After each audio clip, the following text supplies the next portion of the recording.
The mountains of San Lucas in northern Colombia are one of the main centers for small-scale mining production in the country. For decades, people from all over Colombia have come here looking for gold and a better life. However, small-scale mining has rarely been good business. Henry Sandoval is a father of 4 who's been mining here for years. I should earn 2 or 3 times what I earn today, considering the difficult and dangerous conditions under which I have to perform this job.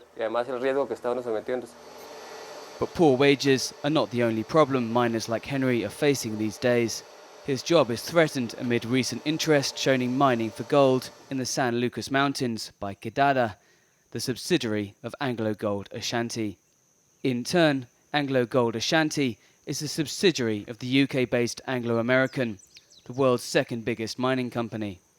The multinational presence benefits only few people, maybe the minister or the president, but takes out the country's resources. Multinationals don't care if we live in miserable conditions or if the environment has been damaged. They are only interested in exploiting our resources and filling their pockets with money.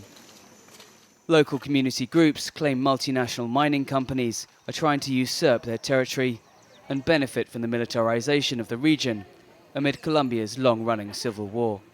Yet the British government gives military and intelligence backing to Colombian security forces responsible for human rights abuses in order to create favourable conditions for UK investment.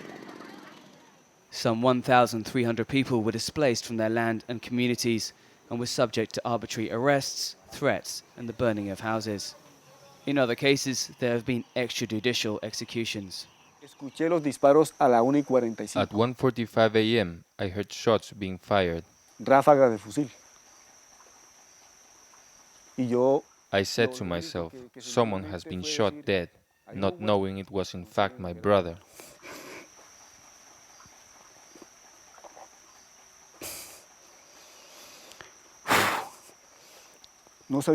I didn't know it was him. Jose's brother Alejandro was murdered after leading a peaceful opposition movement against Quebrada's gold mining in the region. The Colombian military claims he was a member of a guerrilla group, but his brother disagrees. They killed Alejandro Uribe the same way they killed other leaders. Because he was a member of the community. He was a member of the mining federation.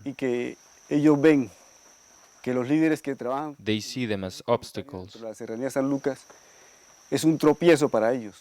Anglo Ashanti wants to mine in a region where the government, supported by right-wing paramilitaries, is determined to wipe out the FARC and ELN rebel groups.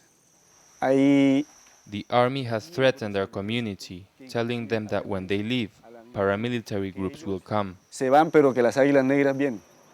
As Quebrada's projects in the region have become more visible, the presence of paramilitary groups has also grown, despite the fact they've supposedly been demobilized. The army is cleaning the area to make way for the multinationals.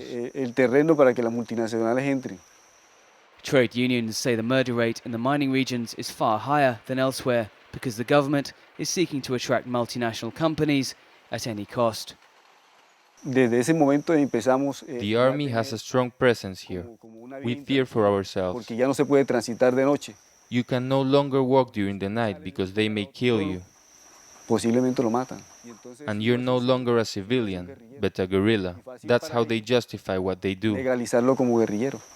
With the government bent on wooing multinationals, Anglo Ashanti is likely to have a long presence in this part of Colombia. But Jose fears this will only bring more violence and suffering as Quebrada tightens its grip on the region. That's what they want to do here. Get hold of this region and wipe out the small-scale miner.